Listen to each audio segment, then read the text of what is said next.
감사드립니다.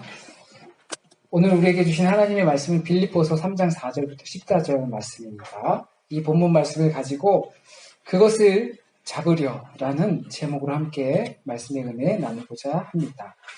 지난주에 저희는 여호수아가 이끄는 이스라엘, 그 이스라엘이 길갈 땅에 들어가게 되고 그리고 거기서 할례를 받고 여리고 평지에 가서 유월절 축제를 벌였다.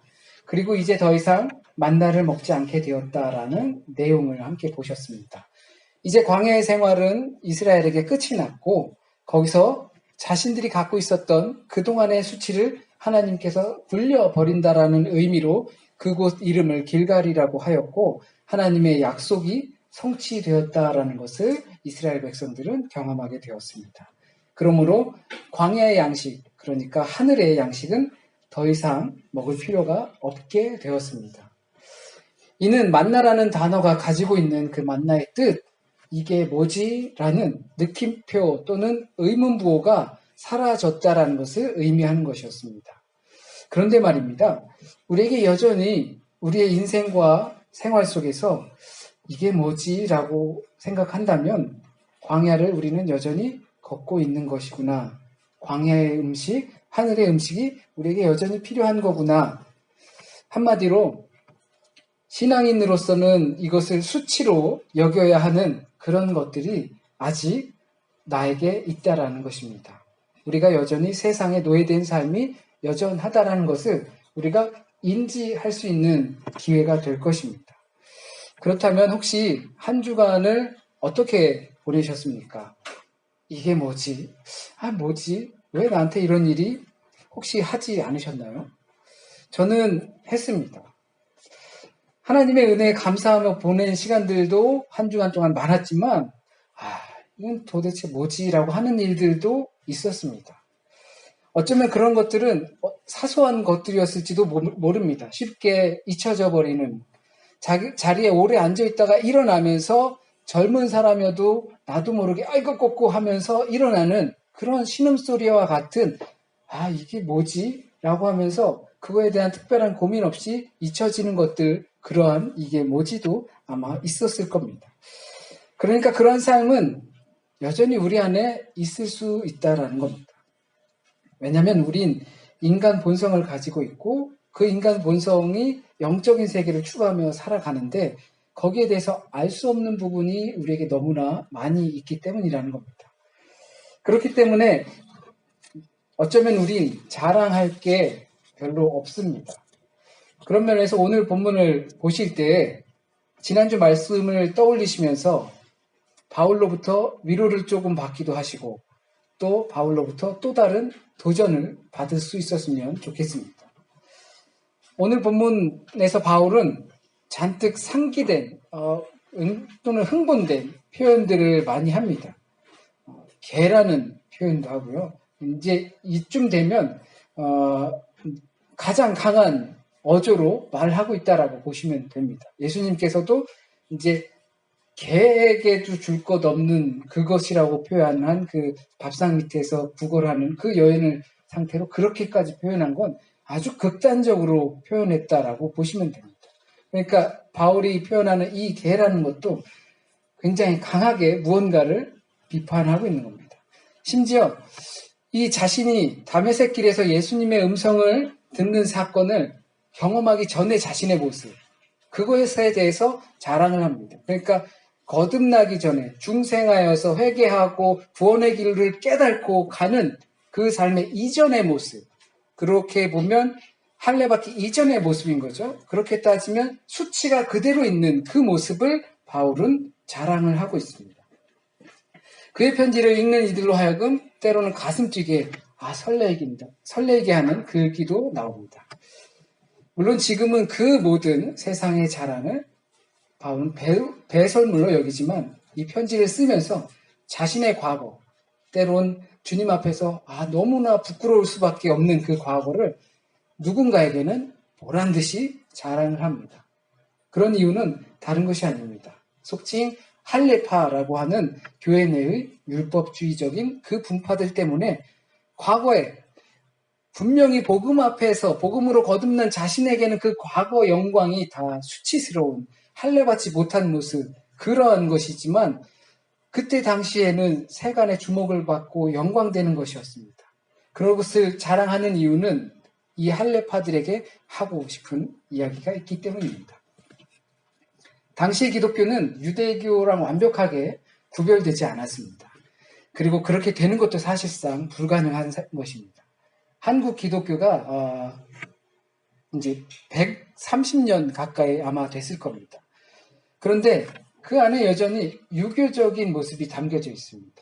그리고 예를 들면 뭐 자리가 정해져 있다든지 옛날에 저희도 학생부 예배를 드리면 남자 여자 자리가 따로 있었어요. 그리고 앞자리는 조금 그 뭐 선생님이라든지 뭐 이런 그래서 큰 교회 가면 앞자리는 장로님에게 앉으셔서 그런 게 아니라 앞자리 장로석 딱 지정해 놓으셨어요. 그러니까 뭐는 그런 것도 어떻게 보면 유교적인 관습이에요. 또는 불교적인 모습들도 있습니다. 저는 심지어 어느 장로님이 기도하시는데 우리 모두가 성불 하게 해달라고 기도를 하시더라고요. 뭐지? 교회에서 성불을 하면 이 성불을 한다는 것은 부처님처럼 되게 해달라는 거거든요.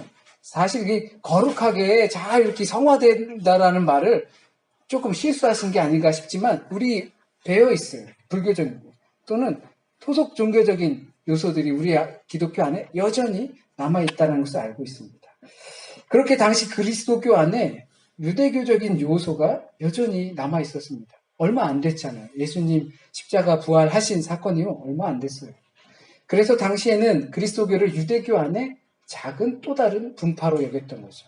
바리새파, 사두개파, 헤롯당 이런 식으로 베드로파 또는 예수파 또는 바울파 이런 식으로 고린도에서 나왔던 고린도 교회에서 있었던 것처럼 그렇게 구분하여서 그냥 생각했을 뿐입니다.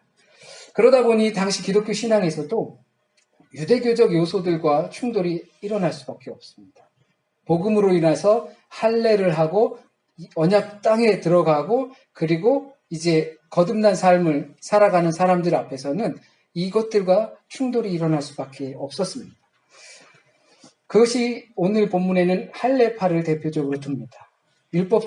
그들은 율법주의는 아니지만 할례를 받아야 한다고 이야기했습니다. 바울은 심지어 이런 사람들 때문에 데살로니가 교회에서 그냥 급하게 도망을 야반도주를 했었죠. 막 거기에서는 이제 불량배라고 나왔지만 이제 죽이려고 달려든 거였습니다. 우리가 지난주에도 보았지만 이렇게 할례라 함은 하나님의 소유가 된다는 겁니다. 세상의 노예였던 그 존재, 그 상태로부터 자유함을 얻는 겁니다. 그런 것이 언약의 표징이 바로 할례인 겁니다. 좋은 거니까 해도 되는 것 아닐까요? 할례, 언약의 표징이고 하나님의 소유되는 겁니다. 그러니까 해도 되는 거 아닐까요? 물론 그럴 수도 있겠죠. 마치 우리가 만나를 계속 먹어야 하는 것처럼 지금 이 만나라는 것은 우리가 하늘의 양식 얼마나 좋습니까? 계속 먹어야 하고 이런 식으로 생각하는 게 아니라 만나가 갖고 있는 의미 이게 뭐지? 라고 하는 것처럼 우리는 계속 의문을 가지면서 살아도 되는 거 아닐까요? 언약의 땅에 들어갔어도 내가 구원함을 입었고 또 앞으로 있을 구원함을 향해서 달려가더라도 내가 이게 뭐지라고 하면서 계속 의문을 가지면서 살아도 된다고 말하는 것처럼 들립니다. 할례를 받아도 아무 상관없는 거 아닐까? 라고 말한다는 것은 바로 그것입니다. 그런데 바울은 사도행전 16장에 디모데에게 할례를 행합니다. 디모데를 데리고서 가고 또 전도여행을 떠나고 하려고 하는데 디모데가 아버지가 그리스 사람이에요. 그러다 보니까 이 유대 사람들이 조금 문제가 될 것 같은 거예요. 그러니까 전도하는데 문제가 있어 보이는 거죠. 그래서 바울이 디모데에게 할례를 그냥 받아라라고 합니다. 이건 뭡니까? 할례를 받거나 할례를 받지 않거나 사실상은 중요하지 않다는 것입니다. 그리스도를 믿는 믿음에 그와 더불어 함께 사는 것에는 아무런 문제가 되지 않는 겁니다. 사실상은. 예레미야 선지자도 그 구약의 시대죠. 포로로 잡혀가기 전에 아주 완강한 시대입니다. 그때도 예레미야는 마음의 할례가 더 중요하다. 이런 것을 패역한 이스라엘 백성들에게 전하였습니다. 그러나 오늘 본문에서 심도 있게 나오진 않지만 바울이 이 부분을 건드릴 수밖에 없는 것은 예수 그리스도를 통한 구원까지도 의심할 수 있게 만든 것이기 때문입니다. 그것이 율법주의입니다. 할례를 받아야 한다. 꼭 받아야 한다. 유대교로 꼭 들어와야 한다. 그래야지만 너희가 하나님의 구원을 받는다. 라는 것 때문에 그랬던 겁니다. 유대의 전통을 꼭 따르는 것이 구원의 필수적인 조건이라고 여겼기 때문입니다. 이것이 율법주의입니다. 율법주의는 율법을 지켜야지만 구원에 이른다라는 것입니다. 율법을 지키는 것은 나쁘지 않습니다. 그런데 율법을 지켜야지만 구원에 이른다라고 하는 것이 율법주의입니다. 우리가 회개하고 믿음을 갖고 하나님께서 죄인인 상태지만 의롭다라고 인정하는 그런 때까지는 율법이 역할을 못합니다. 어떻게 우리 십자가에서 부활하신 장사되시고 그리고 부활하시고 우리에게 나타나신 주님을 믿을 수 있는가? 믿어지는 거죠. 믿음에 우리를 선물로 주셨으니까. 그런데 그 가운데에서 믿음으로 또 회개하고 내가 주님의 길을 가겠습니다라는 중생의 길들을 반복해서 갈 때까지는 율법으로는 아무것도 할 수 없다라는 것입니다. 그러나 그 다음에 우리가 성화되고 거룩함으로 하나님의 영화의 날이 올 때까지는 우리는 그 안에는 율법, 그러니까 인간적 행위, 선한 열매, 이것들은 꼭 필요할 수밖에 없는 겁니다. 그러나 그 전 단계에 있는 겁니다. 할례 받기 전 단계에 있는 겁니다. 그때까지는 그냥 광야에서 끌려다닐 수밖에 없는 겁니다. 믿음의 은혜에 따라서 끌려다닐 수밖에 없는 것입니다. 그러나 그 율법을 지킴으로 구원에 도달하는 것이 아니라 예수 그리스도를 믿는 믿음으로만 가능한 것입니다. 바울이 그렇게도 흥분하고 개라고 막까지 하면서 하는 이유가 바로 여기 있었던 것입니다. 하나님을 믿지만 그 믿음의 토대를 바로 자기의 행위에 두기 때문입니다. 자기의 업적에 두기 때문입니다. 자기 의에 무게중심을 두고 있기 때문에 그거 아니야. 그건 진짜 아니야. 라고 말하는 겁니다. 자기의 종교적 행위에, 즉 자기 의에 그냥 만족하는 것 뿐입니다. 더욱더 육체에 신뢰할 뿐입니다. 그런 그들의 소식을 듣고 바울의 요지는 이렇습니다. 행위로, 율법으로 따지면 나도 절대 뒤지는 사람이 아니다. 유대교적 우월성으로 사람을 측정하고 그 은혜와 구원을 측정할 수 있다면 바울 자신도 그 중에서 너희들 못지않다. 나는 월등한 사람이다 라고 말하고 있습니다. 바울이 이것을 자랑하고 싶어서 한 것은 아니겠죠. 당연히. 그게 정말 내가 이걸로 인해서 내가 이렇게 됐다라는 것을 자랑하고 싶어서 한 것은 절대 아닙니다. 바울의 유일한 자랑은 자신의 연약함이었습니다. 그로 인해서 자신이 연약하고 더 연약해질 때 예수 그리스도의 능력이 나타나기 때문입니다. 그런 그가 자랑하는 것은 물질주의 속에서 자신은 비록 월등했지만 세간의 가치관으로 봤을 때 나는 출세한 사람이었지만 그것을 지금 복음을 경험하고 할례를 받고 언약을 경험한 깨달은 자신으로서는 그것은 다 배설물밖에 되지 않는다라고 강조하고 싶어서 그랬던 것입니다. 그것은 앞으로 있을 내 구원의 여정 속에 가치 없음을 이야기합니다. 이것은 복음을 믿고 행위의 결과, 선한 열매가 나온다는 거죠. 행위로 인해서 복음에 닿을 수 있다는 것이 아니고 말입니다. 지난번에 사순절 수요 모임 때 스트레이트 스토리라는 영화를 보았습니다. 그 할아버지가 그 6주간의 여정 동안에 젊은 사람들을, 아주 힘이 넘치는 사람들을 만났습니다. 젊은 사람들이 연세가 드시니까 지혜 있고 막 좋지 않습니까? 그러니까 그 할아버지 말씀은 좋지 않다는 거예요. 과거에 아픈 기억들이 자꾸 기억나서 너무 힘들다. 그래도 뭐 좀 좋은 거 없겠습니까? 뭐 나이를 먹는다는 거? 그러면 굳이 우리가 뭐 늙어질 필요도 없고 살 필요도 없지 않습니까? 좋은 거 없냐고 하니까 좋은 거 있다고 합니다.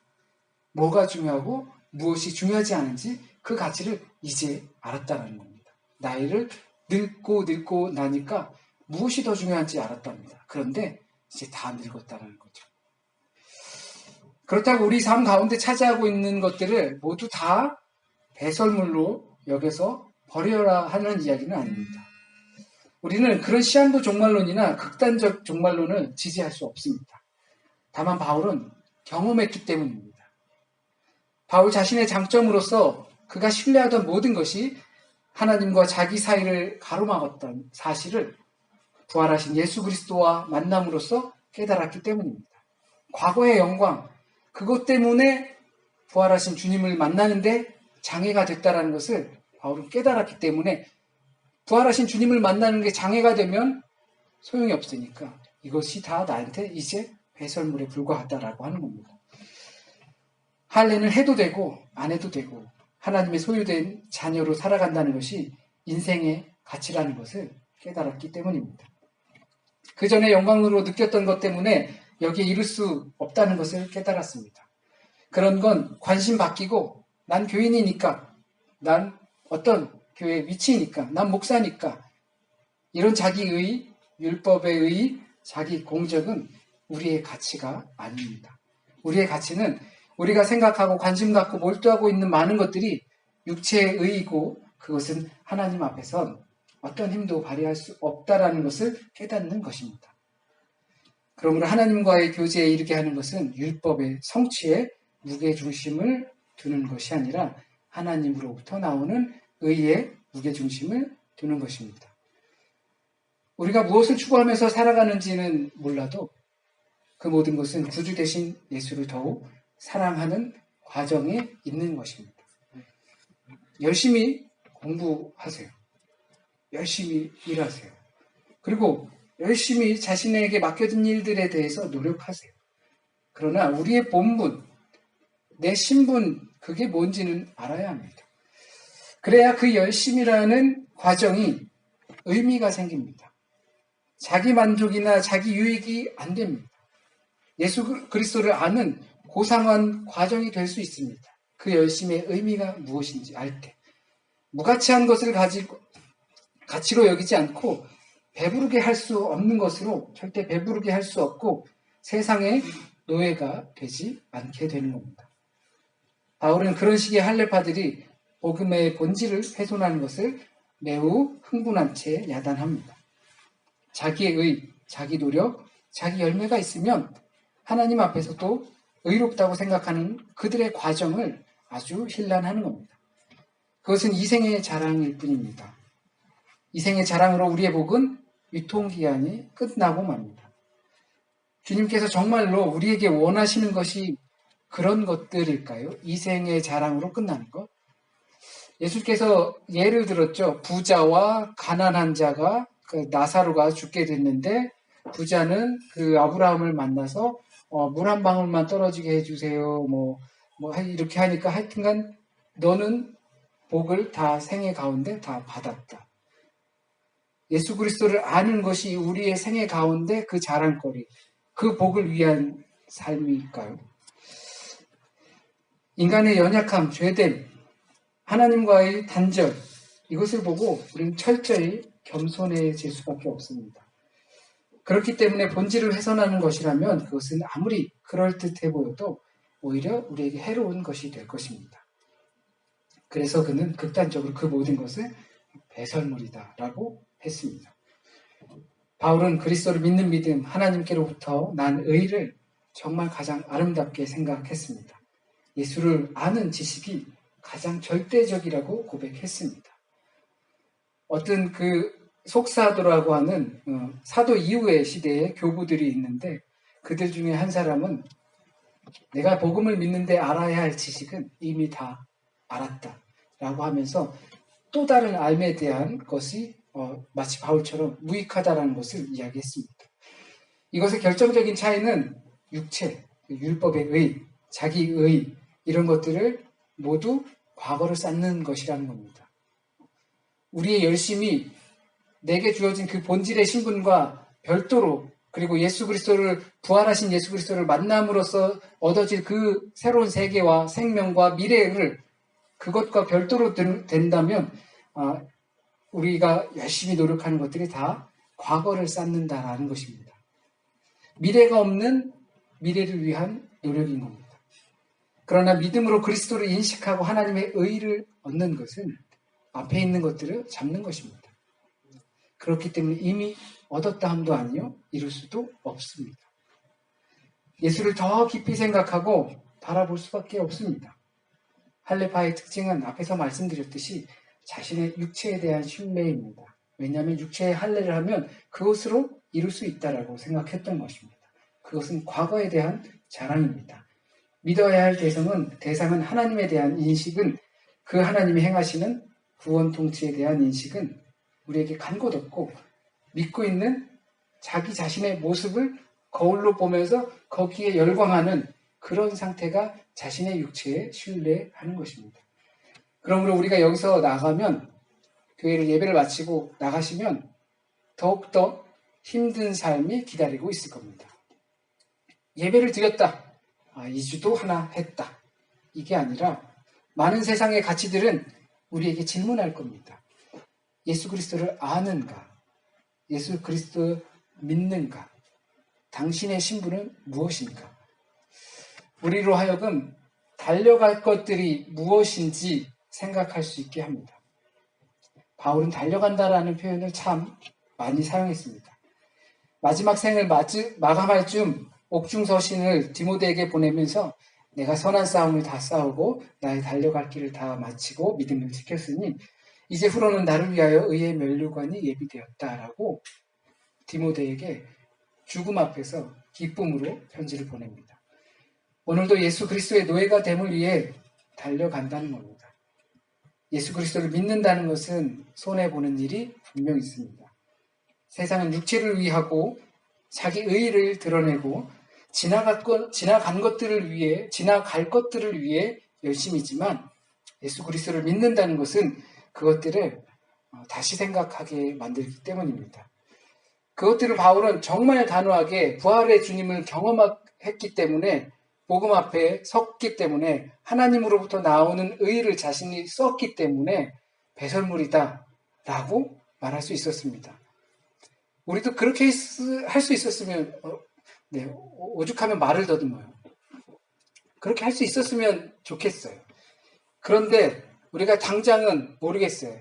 내가 가지고 있고 내가 추구하고 있고 주님을 만나고 경험하는 데 있어서 장애가 되는 것들을 바울처럼 과감하게 배설물이다라고 말하고 선언하고 선포하고 그렇게 살아갈 수 있으면 좋은데, 못하는 건 솔직히 사실입니다. 서두에 말씀드렸잖아요. 이게 뭐지? 그냥 지나가는 소리로도 아니고 내 삶에 닥치는 어떠한 것들 때문에 이게 뭐지라고 하면서 깊은 한숨을 쉬는 것이 우리의 또 모습이라는 것입니다. 적어도 우리는 이것들에 대해서 다시 생각해 볼 수 있었으면 좋겠다는 겁니다. 우리는 오늘을 살아가면서 오늘이 사라질 것이라고 생각하지 않습니다. 그런데 어느새 밝았던 햇살은 사라지고 맙니다. 여름이라서 해가 길어졌지만 금방 사라지고 금방 또 해는 짧아질 겁니다. 그렇게 우리는 사라지는 것이고 또 그렇게 우리는 사라져 버리는 겁니다. 그런 식으로 우리의 생명은 노쇠함을 거쳐 죽음을 향해 달립니다. 모든 것들이 다 과거로 지나가고 맙니다. 그러나 그것이 마치 나의 내일이 아닌 것처럼 생각합니다. 젊은이는 늙는 것이고 늙은이는 죽는 것뿐입니다. 이것은 벗어날 수 없는 사실입니다. 그렇다면 우리가 썩어져 없어질 것들의 길들 위해서, 사라질 것들의 길들 위해서, 과거로만 남을 그 길들 위해서 세우는 기념비가 과연 어떤 의미가 있을지 우리는 생각해야 합니다. 우리는 열심히 그냥 죽어 달려가기만 하면 되는 것일까요? 그 길 위해서 이생의 자랑이, 자기의 의가 사라지고 율법의 행위가 사라지고 하나님의 의로 덧입혀질 수 있길 바랍니다. 그것을 깊이 생각하면 이제 내가 잡아야 할 게 무엇인지 알 수 있지 않을까 생각해 봅니다. 사순절 5주입니다. 우리가 침묵하며 참여하며 주의 십자가를 묵상하여서 다시금 거듭나여 변화되어 주님께 더 가까워지는 삶의 모습이 되길 바라는 마음으로 늘 우리에게 사순절은 주어집니다. 우리에게 주어진 것들, 내가 추구하는 것들, 내가 달려가는 것들, 내가 관심 갖고 무게중심을 두고 있는 것들이 과연 부활하신 예수 그리스도를 만나는 데서 장애가 되는 것인지 아니면 그것을 더 키워줄 수 있는 것인지 생각할 수 있는 사순절 5주가 됐으면 좋겠습니다. 기도드리겠습니다. 하나님, 우리의 모습은 여전히 이게 뭐지라고 하며 흥분할 때도 있고 마음을 쉽게 놓지 못할 때도 있습니다. 그러나 그럴 때마다 생각합니다. 이게 뭐지 할 때마다 아직 나는 광야의 삶을 다 끝내지 못했구나. 아직 나는 다 언약의 길에 들어설 자리가 되지 못했구나. 아직 나는 하나님의 소유가 되지 못하고 세상의 노예로 살아가고 있구나. 이 모습 인정합니다. 이 모습 인정하고 다시 한번 더 생각할 수 있길 원합니다. 그것들을 버리고 온전히 주님 향해 나아갈 수 있는 비스받은 아름다운 교회, 저와 우리 공동체가 될 수 있길 간절히 소원하고 기도드립니다. 주님, 혹시라도 잘못 전해진 말씀이 있으면 이날 이 시간 우리에게 하시고자 하셨던 말씀이 우리 안에 기억 남게 하여 주시고 필요한 것들을, 필요 없는 것들은 사라지게 하시고 주님의 귀한 열매를 맺을 수 있도록 인도하여 주세요. 한 주간의 삶도 주님께 맡깁니다. 주님께서 우리를 인도하여 주실 줄 믿습니다. 많은 의문들 가운데에서도 주님을 부르며 주님의 이름으로 승리할 수 있길 원합니다. 모든 말씀 우리 주님 예수 그리스도의 이름으로 기도드립니다. 아멘.